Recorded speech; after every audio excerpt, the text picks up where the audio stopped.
بسم الله الرحمن الرحيم الحمد لله رب العالمين وصلى الله على سيدنا Muhammad wa ala alihi wa sahabati ajma'in ba'd.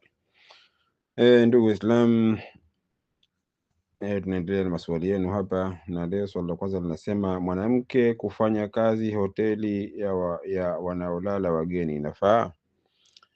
Jawabu, billahi tawfiq. Kwanza asili mwanamke ni kwamba ni mtu kukaa nyumbani kama aya zinavyosema, ambapo kwamba wanawake wake wa Mtume sallam walikuwa wanaamrishwa kukaa nyumbani, waqarna fi buyutikunna, kwamba kaeni majumbani mwenu. Kwa hivyo hii ndio asili, mwanamke anatakiwa hivyo, lakini ikitokea dharura, basi afanye kazi katika sehemu iko ni dharura, hana budi, hana mtu wa kumhudumia, basi afanye kazi katika sehemu ambayo kwamba haina mchanganyiko na wanaume. Kwa hivyo kinachozingatiwa si pahala kama ni hoteli au vipi, yanazingatia mambo mawili.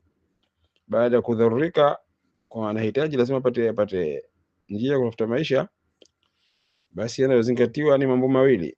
Kwanza, iwe hapo katika hiyo hoteli au sehemu hiyo haina mambo ya haramu, halafu iwe hakuna mchanganyiko. Na katika hoteli hayo ni magumu, hayatawezekana. Kwa hivyo kutokufanya kazi hoteli ni aula. Hoteli si mahala ambapo kwamba mwanamke akafanya kazi kwa hakika.